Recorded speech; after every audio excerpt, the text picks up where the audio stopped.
Evening, folks. Welcome to the Leeds View podcast for this week's main pod. We do these twice a week. This week won't be on a Wednesday because Leeds are playing. We can check it out on Thursday and Monday. And then we've got the daily Leeds news all throughout the week and the FA Cup specials coming into the weekend. We are sponsored by OK Jersey. You can get 8% off in your basket World Cup shirts for World Cup summer. Use the code DView. And we're part of the Sports Social Podcasting Network. We are also partnered up with Finalysis. So those of you who have joined over the last couple of days and have submitted your player ratings, it's completely free to do. Download Finalysis. I'll show you more in a second. And get involved in the player ratings. And we'll include them on this podcast every single week. So we will go through the player ratings that you've all voted for. We'll also use that for our Player of the Year award as well as looking into next season, using it for all the games next year as well. Paul is also a Finalysis as well. So you can check out Paul over on Finalysis as well. But I'll give you more detail on that in a couple of minutes. Joined by Gerry and Paul to digest the weekend's action. Still one more game to go. And that is the Crystal Palace versus West Ham game. Fingers crossed for Palace in that one. Wouldn't have said that a few weeks ago, but we're all Crystal Palace now. And we'll see how that goes. But we're in a decent position coming out of the weekend. I'm delighted to be with the lads to chat about it. Paul, first things first, how are you, mate? And how was your weekend? My weekend was absolutely lovely, can I just say. I got to watch a very stress-free game on a Saturday after having a pint of Guinness in an afternoon. Very unleadsy game, I will say, when we all thought this could be the one where we cock it up, because that would just be the way that Leeds do Leeds. Brilliant to see. We've talked about it offline. We've talked about it online, saying that the result against Manchester United is good and as massive as a result as that is, unless we back it up against the team that is bottom of the league. Jesus, can you tell that they're bottom of the league, by the way? Oh, they're awful. That's terrible. Unless you back it up against the team that is bottom of the league, then it's almost like it's for nothing. Yeah, it's a great memory and it's fantastic. And we did that. We did that absolutely brilliantly. I said that we could do something really, really funny, and we're 2/3 of the way there to doing something really, really funny. And if that happens, I am literally just going to, call myself Mystic Meg from now on. But everything just seems to have clicked. Just seems to have clicked in terms of the players, in terms of the competitiveness, in terms of the way that they're playing. Okafor's playing with the swagger. DCL is just battering absolutely everybody. Ampadu is just quietly going about his business. Justin is Stuart Dallas reincarnated. Biol is just one of my favourite players. He's one of the I got the shirt with his name on the back of it, and he's the only player that I've bought with the name on the back for a very long time. But just everybody is doing their part, and it's good to see Brendan Aronson pulling out worldy passes out of his backside. Just everything about it is good. But I will say one thing: I am absolutely shattered because of just everything that's gone on. It's literally sucked the life out of me in the best way possible. And we talked about how they dropped off in the second half. I kind of can't blame them, because just the mental, physical application that they've gone through over the past couple of weeks, can't blame them. But I'm happy. We're nearly there. Yeah, I won't bring the mood down by saying I won't be confident as mathematically certain, but it's a big step closer to it. Yeah, I described the performance over the weekend, Gerry, as Leeds going into extreme battery saver mode once they went 2-0 ups and trying to make sure they had the energy for the game on Wednesday night. But how was your weekend, and what was it like in Ellen Road?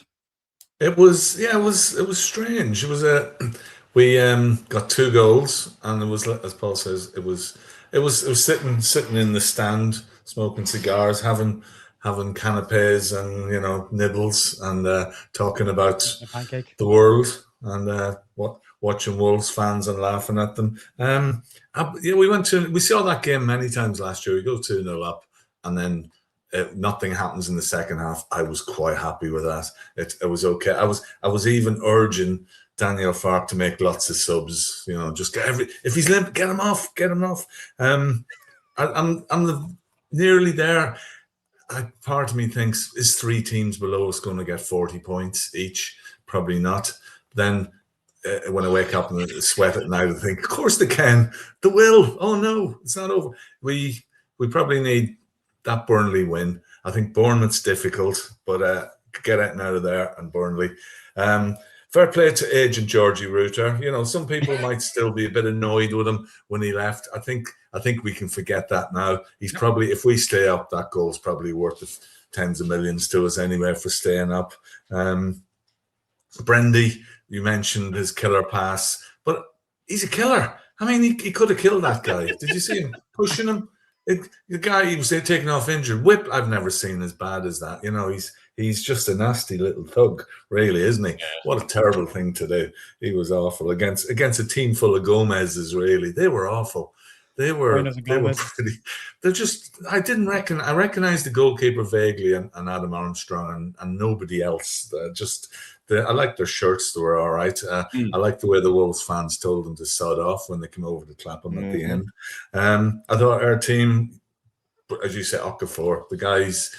You need players to step up at certain times of the season, and Tanaka and him have stepped up when we've players injured. Great to see Joe Rodon regenerate and be back on the bench. That's incredible, considering he wasn't back till May at the earliest. It's not long after Easter, so it's kind of healing. It's a healing season, isn't it?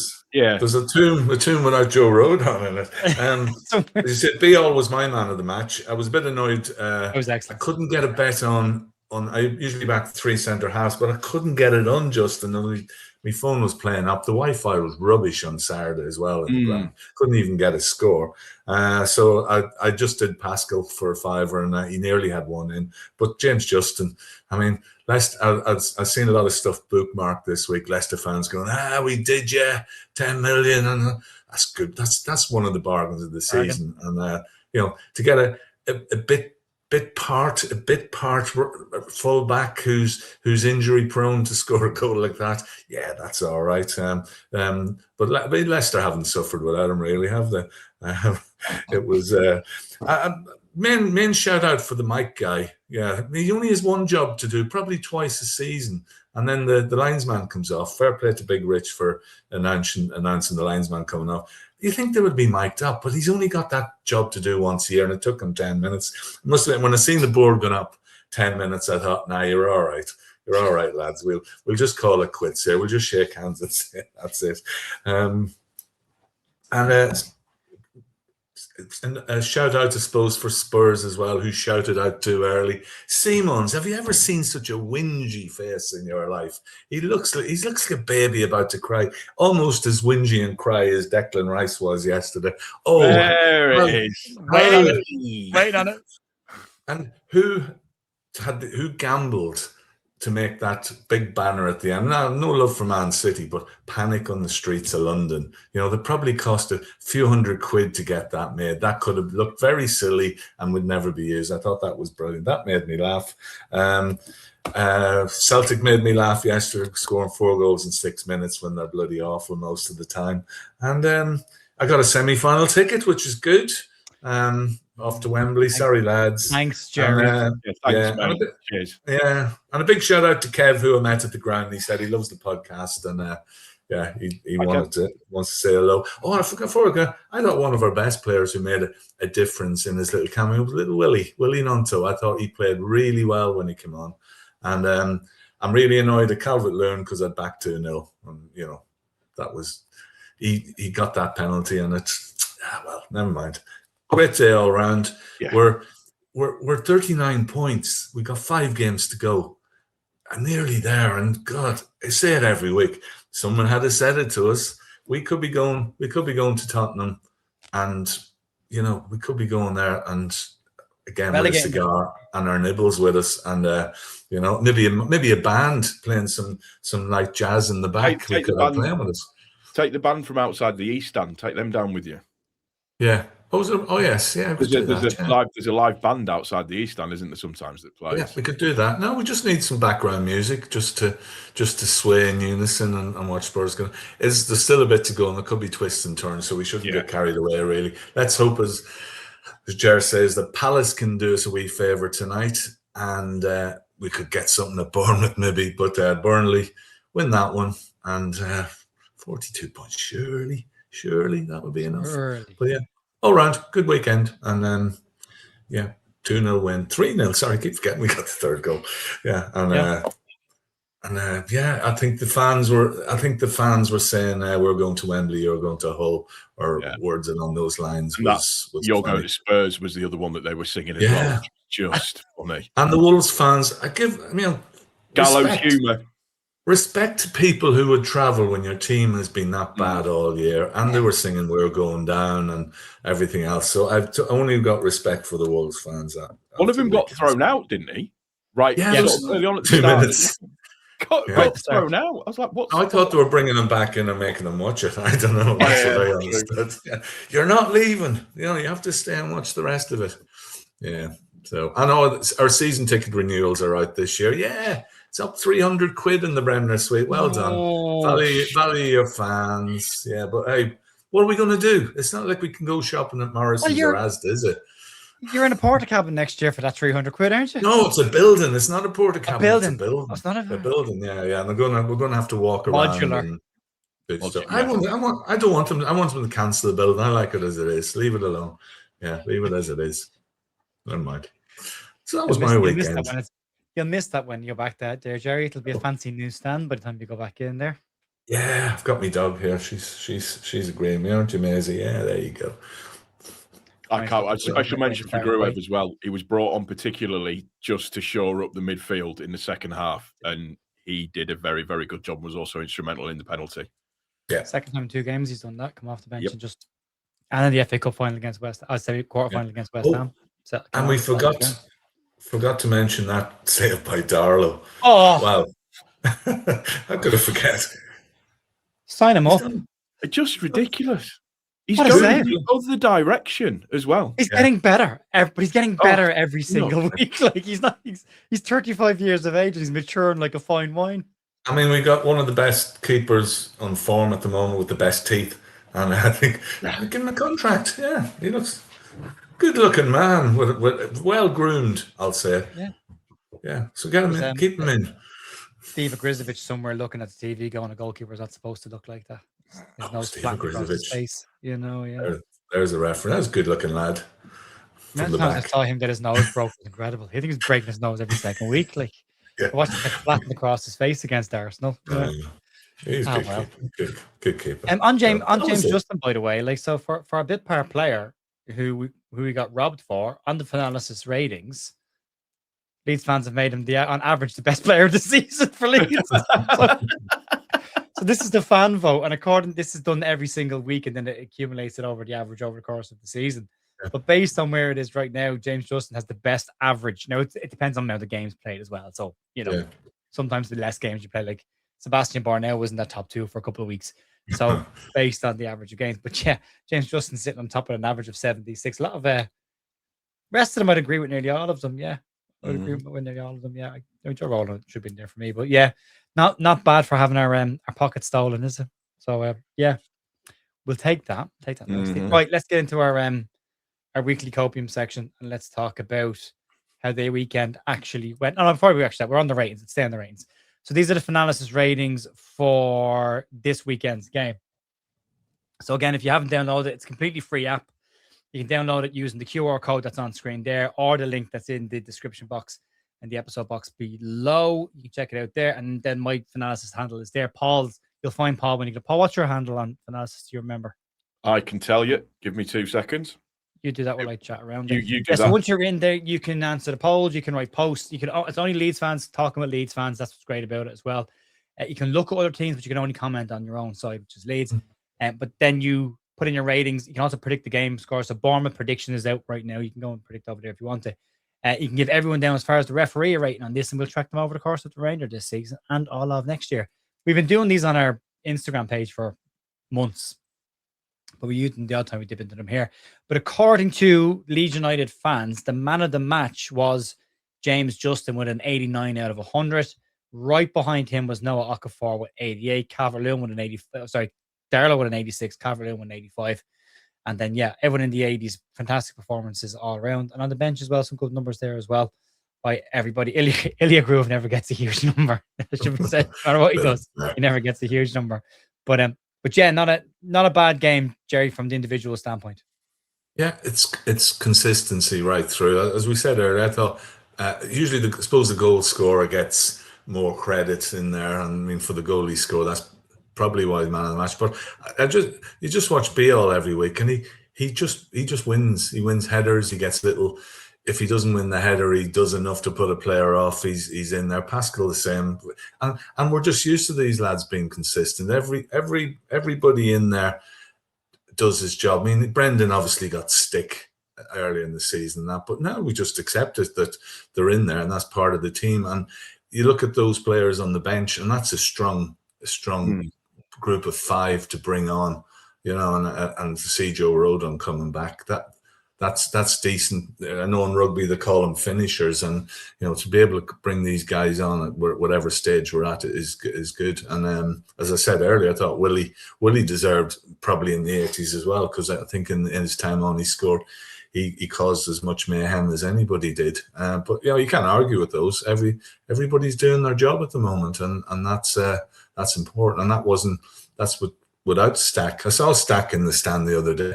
He's very thin, and he's not as big looking as he is on the pitch. And he was wearing some odd fashion, but I won't hold that against him. He has an odd style. Yeah, he is. He's got weird tastes and a lot of stuff. But decent guy. And he didn't look to be limping, so he should be back soon, I think. But you can't argue with those figures. Okafor, I just wish you wouldn't tell me to cheer. I don't like when players do that. But I'll accept he's a young lad and he doesn't really understand our ways. But his finishing, that ball, brilliant ball by Brent. Some players would take a touch, but there's three goals he scored in the last 2 games where he's just hit it first time, and in various ways, and keeper has no chance. There's not a decision to be made, and the score, and he's just come good at the right time. We know we get 60-70 minutes out of him, and he's hopefully by then he's done something useful, and you can bring on Willie or whatever, or Nemecha or whatever to chase the game or to hold the game. And I'm just happy with them. Goodmanson again. We're just used to him being good. Tanaka, he stepped up, doing his job. Ampadu, you hardly notice it because he does his job. Bogle, that little experiment we had with him playing in a more forward position wasn't quite working. He's back to where he's best, and good. Calvert-Lewin, we know what he's like. Darlow, you know what he's like. There's nothing really to say. They're just doing well, and they're hitting decent form just when we needed it, and that's so important. Yeah, Paul, what about you individuals and your Finalysis handle as well? Finalysis handle is Leeds Therapy, capital L, capital T, all one word. So if you want to look for me on there, the picture profile has done me absolutely dirty. Me too. I'm generic bald man number 1 apparently. Yeah, I don't know what you call me. Tony Dorigo there. Yeah. I completely thrown me here now. Individual performances, Paul. Okay, so I thought Goodmanson struggled a little bit on Saturday. I don't think he was bad. I just think he struggled with their right wing back on a couple of occasions. He got beaten a couple of times, but he addressed it as the game went on. So he got progressively better. And that's one of the things that Goodmanson is very, very, very good at, is adapting to situations mid-game and really coming against through. Manchester United. Started, but then grew into it again. Yeah, just coming through really, really strong. I'm a fully paid up member of the Tanaka fan club as well. I just love everything that he does. He gets the ball, he moves it so quickly and just gets on to starting the ball moving forwards very, very fast. He's so neat, he's tidy, he's strong. Just everything about him's just brilliant. And, Okafor, I'll maintain it, and I keep saying this till I'm blue in the face. Had he not been off for that month, I would quite happily easily say we would be safe by now. I think we'd be safe. His performances since he's come back are backing that up. That spell where he didn't score a goal was when he wasn't there, and all of a sudden he's back and we're scoring goals again. So, yeah, there's definitely something to it, Paul. Right, then let's get into the staying with you, Paul, for a sec. Let's talk about this. This is the run. So, our block of 4, we've come out of it with 8 points. I mean, that's not bad, is it? Considering we were heading into Manchester United game going, if we could get something in the next 2, that'd be all right. And we've come out with 8 points, which is really, really strong. and you look at what the others have picked up as well. Good job that we did because Forest have done the exact same thing. Obviously, I saw signs of life with Spurs against Brighton. I did think they were far better against Brighton. I did get, to Gerry's point, the ghost of Nick McCarthy hanging around the bottom of my bed going, they can, they can, So I got a little edgy as I tend to do at the start of every week. But West Ham also have a chance tonight to get a win to keep the pressure on as well. So we needed that good block of 4 games, but it's put us in very strong momentum. We've got Bournemouth then coming up next on Wednesday. So solid performances all around. We'll look at the next block, but in that block of 4, we've done probably as much as we needed to do. Oh, without a shadow of a doubt. I mean, if you flip that on its head and say that we got a win against Palace, a win against Brentford, and a draw against and 2 draws the other way around, we'd be absolutely fine with that. We'd be more than happy with it. But looking at it, it's really incredible what we've managed to pick up. I mean, that's like we say, that's 8 points so far. West Ham have picked up 4. Forest have picked up 8 points as well. But Spurs are the ones that you have to worry. Just in terms of a worry overall, they've picked up 2 points out of the 4. And the thing that we've always said is what we need to be doing is we need to either be matching or bettering what the other teams are doing in and around us. And what we have consistently done since the game against we've only lost 4 games so far since December or November. I can't remember which one it is, but we've only lost 4 games. It's that level of consistency and that level of picking up points on a regular basis and just chalking it off, getting a little bit better, and we're just a little bit more each game. And we just have to keep putting the pressure on the other clubs. Nobody expected us to beat Manchester. Nobody did. Can you imagine after, West Ham, they lose at Villa, but they go and beat Wolves 4-0. And then what do we go and do on the Monday? It's all right. We'll just go and beat Manchester. It's fine. We'll just go and beat Manchester. It's fine. In fact, I'll tell you what we'll do just to make it even worse for you, if you like. We'll just go and back that up with our 2 first wins back to back this season. It's we've just there's a bizarre level of consistency that's come in that's been pleasing to see, and it just seems like everybody's playing for each other and everybody's playing together. And one of the things, and I'm going to point this out, the Cop End were absolutely screaming Daniel Farke's name at the weekend, properly clapping everything for him at the weekend. The discontent that you see online versus what you see when you're in the stadium at times, there's a big difference, a big difference for Farke. He deserves credit. He absolutely deserves credit. We've just got to stay this course. We've got to maintain this level of consistency without a shadow of a doubt. Yeah. Gerry, consistency's been huge. Like, if you look at, I have changed those last 5, by the way, that were underneath the badges before somebody points out to me in the comments. Where I did forget to update them. They're gone now. But look at the last 5, Gerry. That's just the league performances: 2 wins, 2 draws, and a defeat. But if you throw in the 2 cup games as well, Leeds are undefeated in 6.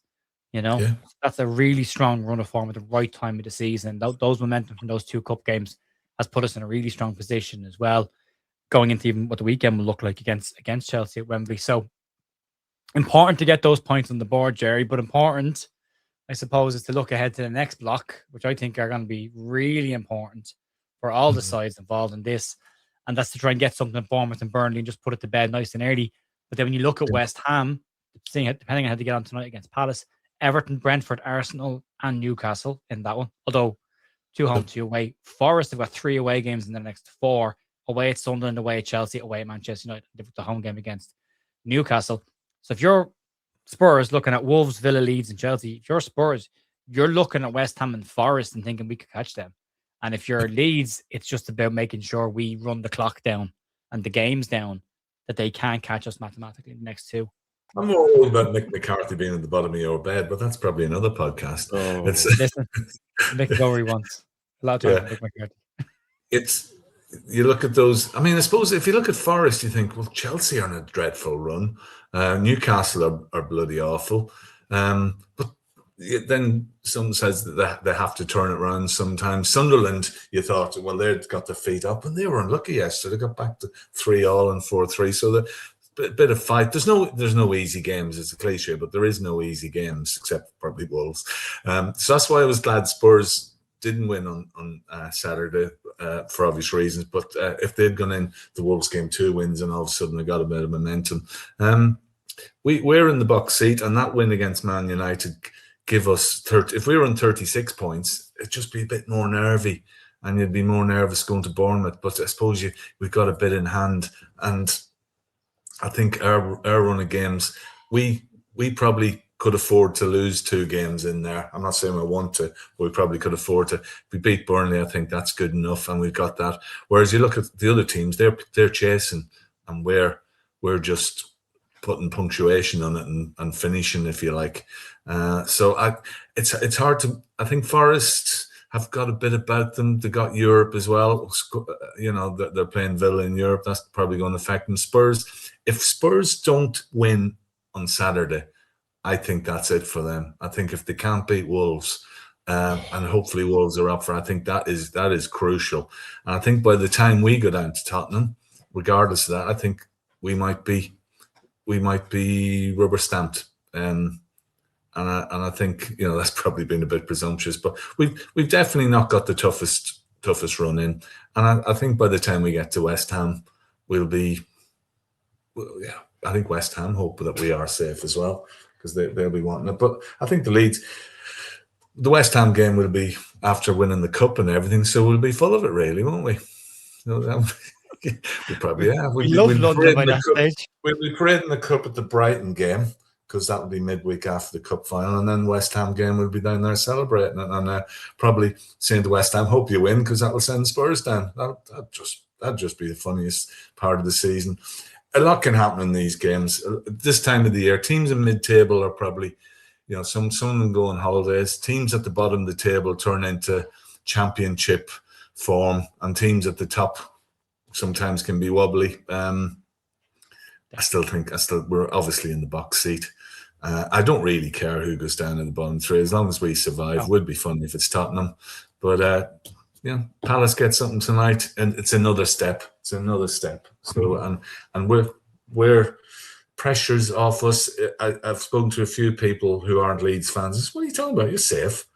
I said, "No, we're not." He said, "Yeah, you're safe. Don't you know? You look at the table." And if I was looking at the table now, and it was last season, and we were, I don't know, Villa or somebody, I'd say, "Yeah, Villa, they're safe. They've got enough points on the board." I'm trying to talk myself positive here, but in the same extent, I'm thinking, Jesus, this is scary. Please just get it be over. Yeah, and I think when we did all the predictions on these games, I don't think we're going to be a million miles away. You know. I don't think so. No, I think there'll be a couple of flips in there as well. Paul, Daniel Farke said it after the game. He wants to get this done quickly. He wants to get it out of the way. Bournemouth's a great opportunity to do that. They're in form right now. 2 wins. They're doing it for Andoni Iraola on his way out the door. They got Marco Rose, the new manager, coming in, or Rosa or Rose, whatever you want to spell it. But it is an opportunity for Leeds. And if we don't do it, then we do it against Burnley. But if we can keep that gap, assuming Spurs will beat Wolves, right? That's an assumption because Wolves are awful. If they lose to Villa, we could just go into Spurs and get a point. And that'll be enough for us. Guaranteed, mathematically impossible for them to catch us then. So there is still that. But again, I look at the other 2 teams and I don't know if Spurs are going to go down. If I was West Ham and Forest, I'd be hoping to hit form right now.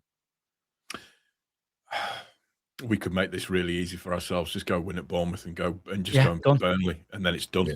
And then it's done. 6 more points, and that's it. We're done. Yeah, we don't care about the rest of us, do we? Yeah. We don't even need to worry about. I mean, I'd even argue that 3 more points keeps us up. In all honesty, realistically speaking, but if I'm Tottenham, I'm looking at that Wolves game away from home, and I'm thinking to myself, they've been battered in their last 2 games, Wolves. Is there a chance that they could come anything other than a win? Anything other than a win for Spurs, and it's tough city for them. West Ham have got to go against Palace. Mateta has suddenly found form again for Palace and is, scoring goals for fun, karate kicking his way into next week. But it's who wants it now. It's genuinely who wants it. And I said it in my review video that when the 2 goals went in for us against Wolves, you could almost feel the pressure within the stadium or the tension within the stadium for the Leeds fans just kind of dissipate. And people were getting annoyed because we weren't going and locking it off and doing, absolutely helping out the goal difference, all of that kind of stuff. But you could just feel that people were just like talking amongst themselves and, there's a football match going on. And then there was all the singing and stuff going on. And we just seemed to be, and we touched on this a couple of months ago, that calmness in the storm. And we've been that calmness in the storm for quite a majority of the season. We seem to be benefiting from it now. Whereas the other teams, like for Nuno at West Ham, it's taken him ages to get that little bit back in again. Spurs are just an absolute bin fire going on there at the moment, just with the constant merry-go-round of managers. And then, with Forest, it's just, what's the owner going to do this week? Is he going to come down and pick the team, or is he, how's that going to work out? And there's been no kind of just sort of steady, calming ship thing that's been going on. Whereas with us, there has, and that's what I'm talking about, that consistency. We've been really, really consistent to some degree, boring. And apart from, winning the games that we've won. But for the other teams, it's that, well, we're going to have to fight for this now. And West Ham, to be fair to them, have been fighting for it. But there comes a point where they might go, do you know, it doesn't matter what we do here. We can't make any ground. We can't make any headway. Just when we think that we might pull it back to 3 or we might pull it back to 1. Yep. Leeds go and win it at Manchester and break it back out to 4 again. It just... And we seem to be improving that spot on 18th as well. We went from, 6 points. It's now at 8 points, which again makes things a little bit more complicated. I don't care what happens. It was 3 points, then it was 6 points, then it was no. Then I would say so. It is. I don't care what happens with the other positions. I care about our distance to 18th, and we're only 3 points behind Newcastle now and Palace. Yeah. Come on, West Ham tonight, then? No. I mean, that's word. I mean, like again, look, I was just talking hypothetically, but if we were to go past Newcastle, that's an additional 3 million quid. If you were to go past Palace, that's another additional 3 million quid. Yeah, so, I was thinking that. Financial standpoint, it's great. Moving on, let's talk about Bournemouth then on Wednesday night. So, may as well get a preview out as well. But Gerry, it's a big game. They are in form. 2 wins in the last 2, unbeaten, and God knows how long at this stage. They're pushing for Europe. They're on exactly the same amount of points as Brentford and Chelsea for that final, that Europa League and Conference League spots that are still up for grabs. So they're coming into this with still something to play for. There's not a huge amount in it. I mean, even down as far as 12th, 45 points to 48. There's only 3 points in it. So, there's a lot of, Paul was saying, mid-table sides who, mid-tabling it at this point. But there's a lot of mid-table sides still have something to fight for this year, which could definitely dictate how this season goes. Yeah, well, they're coming in on Wednesday night. Yeah, they're coming in the back of winning at Arsenal and winning at Newcastle, and they've got a really good bunch of players and Tyler Adams, and they've got. I mean, their recruitment's been excellent. They'll probably have to 12 players because he probably needs to bring his lawyer with him, won't he? Because that's what he does. If he's injured or not, is he? No, he does. He brings his lawyer when he's dealing with Leeds. But anyway, we've forgotten about that. The signing they made, and I think I mentioned this before, in the January, Rayan, nobody heard of, some lad from South America. He's been brilliant. Scored goals, assists, everything else. This Cooper, remember he scored the equaliser against us. He's a top scoring teenager this season and for many seasons. They replaced their back 3 that they lost. And Arola, he's going to be a big loss to them. I don't know. Rose is be a whole lot of Rose, but that's going to be a big loss. You hope next season. Is he Leipzig? Is he? Was he a Red Bull coach, Paul? I think he was. I think he is. So he's a 4-4-2. Yeah. He's a 4-4-2 diamond formation. Yeah, narrow with no wings. But if you've ever been to Bournemouth, I mean, it's like a leisure centre when you go there. It's a football pitch in a park. It is one of the oddest places you ever. They're all very friendly and nice, but it really is. You think, oh, are we playing non-league tonight? I mean, it's just mad. 14,000 capacity. The last time I was there, we lost 4-0, and it was Gracia. That's when he resigned. That was a dreadful day. I remember the players coming over to applaud us. And it was one of those games. I was like the Wolves fans. I just said, just go away, or words to that effect. So it's going to be tough. This is probably one of the toughest games we've had in a while, because these are the form team, if you like, in the division. And I'd be very happy to just take a point out of this. But I think we're well capable of holding our own. It won't be as bad as the last time, touch wood, because we were awful and we were on the downward trajectory, is the word. But that's long forgotten now. And we played against, I think for us to go on the front foot is the best, and that'll suit us against a team like Bournemouth. You know, someone who's attacking, and we've shown the last few weeks we can cope with that. I expect them to go strong again. I expect probably the same team. We can only have to forget about Sunday for now. We've got a reasonably big enough squad and bench maybe to manoeuvre it around, but I don't see him changing it. And I think we've got as good a chance. And if we can get Anthem out of here, it's massive, really is. I think that'll really, as you were saying, Paul, West Ham keep winning, and they were on a great run, and they're just not getting. If they got something tonight and we got something at Bournemouth, because if it was the other way around, I'd be thinking, well, that's a tough game for West Ham. That's a tough game at Bournemouth. So take it, and I'll find my way into the leisure centre, and I might use the swimming pool while I'm there. It's a small ground, very small ground. Yeah, and a long journey. It's going to be. We're going to get home in the early hours, but that's what we do. This is the longest one left. Yeah, you should stay and enjoy the seaside view. They're a beach team, aren't they, Bournemouth? Did the last time, yeah, it was lovely the last time. We had a good time, and I think Leeds always appreciate the beach at Bournemouth. You know, it's one of our favourite beaches to go to. Yeah, and I'm surprised they ever let us back, but I know, right? Yeah. Pitch. Yeah, Paul. I was going to ask you something about Bournemouth there, and it's gone out of my head. Oh yeah, they're likely to come and have a go at us. So we've done well against sides that have had a go at us this season. Yeah, that's what we like. We like teams that try to come on to us, because the pace that we have with Okafor and Aronson, it makes. Come on to us. Sorry. Sorry. Behave yourself. 5. Come on now. Come on now. I'm just thinking of a night out, but anyway. Yeah. Sliding up beside us in the bag, going, hello. Yeah, just come here often. Because now it's like it's one of them things, isn't it? Just, yeah. So they've drawn 6 and won 4 of their last 10 games. They're on a 13-game unbeaten run.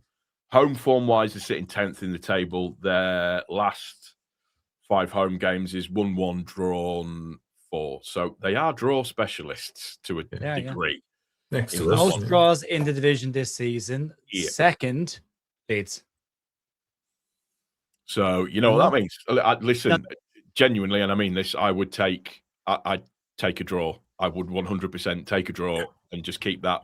Just keep the points ticking over. Get us onto the 40-point mark and make everybody relax a little bit more, and a little bit happier. Their goal difference is interesting.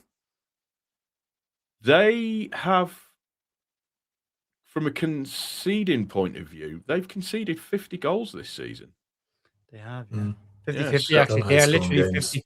They've the most draws in the league this season, and their goal difference is 50-50. It's amazing, that, isn't it? How that works out. So yeah, they've got the third. 10th. Yeah. They've conceded the third. They've conceded. I'm looking at that. That's the fourth highest number of goals this season for where they are. Narrowly followed by us overall, but we just need to keep riding this wave that we're going on at the moment. We've got nothing to be worried about. There's no reason why we can't go to the community centre stadium to go and get a point, or go there to go there and try and get a win. I'm still not over how we drew against them at Ellen Road. That still really wound me up. I was watching my niece at a tennis tournament that day, and I remember thinking, "Oh, great, 2-1, fantastic," and then got the thing come through and it was 2-2, and I was just like, oh, for God's sakes. But just go at it, go get it done, go get the 3 points, get us 42 points, and then we can all relax a little bit more and be a little bit happier than where we are. And the think it's what we at 0.4% chance of going down. Yeah, still a I've chance. Been saying this for weeks now, Ger. It's I fine. know you send them to me after every single game. Optus update, 0.21% or whatever it is. Oh yeah, it was 0.2 at one point. 0.2, it put us at, which is another interesting. Did anybody else get the news notification? Then I did. Sorry. So we've just got to go and win the game. Go out there to try to win the game. I should say we've been reliable. I trust this defense. I trust this team, and that's the thing this season. And that's when you look back on it this season. You know, there's been obviously frustrations. There's been annoyances, but I have a level of trust and a level of affinity with this team, and they make me. I'm still riding the wave, as knackered as I am. I'm still riding the wave of what we've achieved over the last 2-3 weeks. Now it's been brilliant, and just continue it, get it done. Yeah, Gerry, there was a point made. I think Joe Blackburn actually made this during the week. It might have been Joe Blackburn. It might have actually been Stats Dalton. One of them said that haven't actually seen Leeds have a proper crack at a transfer window in the second season in the Premier League, given what happened the last time we were up. We have a nice stable base built. If we can get over the line the next 2 games, you're looking at a very positive looking summer ahead, because you know there's going to be investment in it again. Yeah. No, I think if we survive, I'm looking at teams around us and who can be below us, and 3 teams coming up. You know, so always going to be tough for them. You know what they'll spend. We saw what Sunderland did, but inevitably it's always a struggle. You think West Ham got their financial problems, and apparently they're going to have to sell. Do teams like Sunderland maintain where they are? Palace new manager, Bournemouth new manager. You know that can unsettle smaller teams like that who are establishing themselves. So we got potentially. We've got those teams to be below us, and I think we don't have to do major work to this team. You know, 3, 4, 5 players. It could be players going out, obviously, and we've probably identified those before. But quality and a few more quid in our pocket, we can go out and get better players. And you know, our recruitment turns out to be last summer was excellent. Every player you'd think has increased in value. Maybe Perry, the goalkeeper, but even then he's come good. Buonanotte is going to have a moment this season. I keep saying that, but we probably got away with it in a way. We've been lucky that the quality we got away with it, because you know the January when we were concerned. But there is an upward mode now where we just add to the squad, maintain what we've got, the bulk of it. And you know, keep the manager, I'd say, as well, and just push on that bit more. You know, push on that bit more. And it's just it's not right being Leeds and sort of being, you know, content and on doing sensible things, and you know, being in the position where we could get over the line early doors, and it just doesn't feel right. And there's just a nice warm feeling when you think about Leeds at the moment. I'm thinking when we did get relegated a few years, I hated them. I hated Weston McKennie. I hated all these players. And I hated what they were doing and what they weren't doing, and the lack of everything they weren't doing. And this bunch seemed a decent bunch, and they're putting it in, and that's all we can ask for. And I think the future's bright. The future's white. Love that. Yeah, there's I don't know. I'm slightly uneasy. Yeah. And I don't know why I'm maybe it's just a new feeling that I haven't processed yet. Maybe I'm looking at it going, well, whatever happens this year. I mean, if Spurs stay up, they've got a huge rebuild in the summer, so there's gonna be pressure on them. Whoever comes up from the championship is gonna have to put money in, and they'll trying to sort themselves out and hit the ground running. Forest will probably sack their manager anyway and bring in somebody else, spend another 40 million on reserve team players. Newcastle will probably go through a new manager this year. Palace will have a new manager next year. So we know that's all. Marco Silva's out of contract at Fulham. They're all the sides above us. So they're all rebuild seasons for all of them.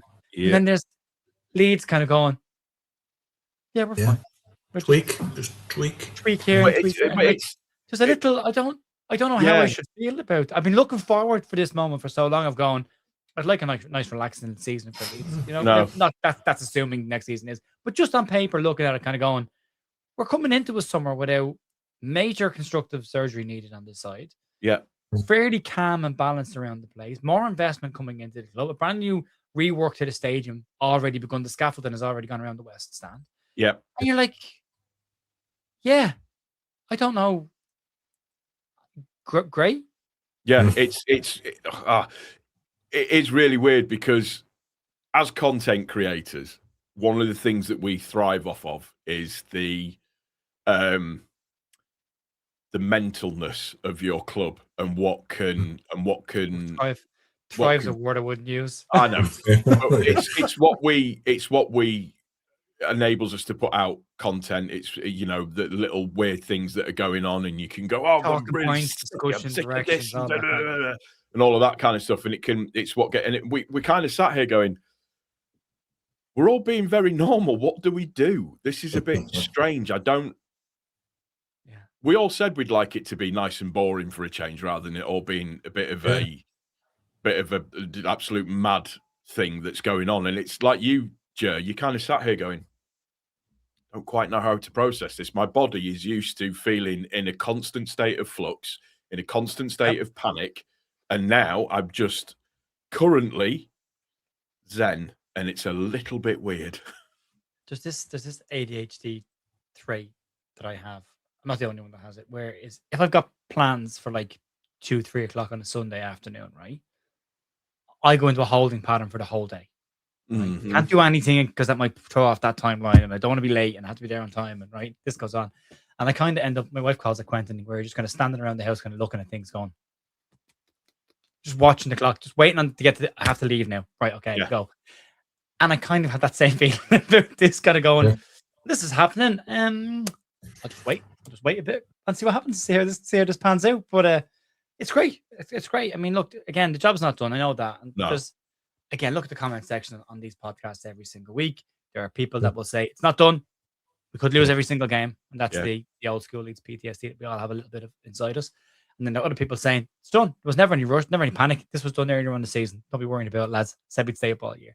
And there is that split between the hyper positive and then the more they've done this before and I don't want to get hurt again. So you do get that kind of that. We could always start a rumor about something or a player or something. We could always something. Somebody did that with Anton Stack and he responded. So let it crack on. That's absolutely fine. Anton Stack wears dodgy hats. Well, that's actually true, because the hat he was wearing the other day was odd. Yeah, so there's something in it. Yeah, something in his hat. He's replaced Georgie's style. Okay. Well, I suppose, look, on that note, then we'll probably leave it where we are. You can find Gerry McNamee over on Talking Leeds podcast, links down below. You can check out Paul Brooker at the Leeds Therapy. They're both on X. Their handles are in the little boxes here below. Also, check out and try and download Finalysis if you feel like as well, to get involved in our weekly ratings and score predictions, which is completely free. And you can download that, links down below in the description. Outside of that, folks, I suppose we will see you tomorrow morning for the Leeds news. We'll have a watch along over on bigup.com for the Bournemouth game. And then we are back getting ready for the weekend's action in the FA Cup. I didn't get a ticket in the ballot, which is probably a good thing in hindsight. The flight price is around 700 quid now at this stage.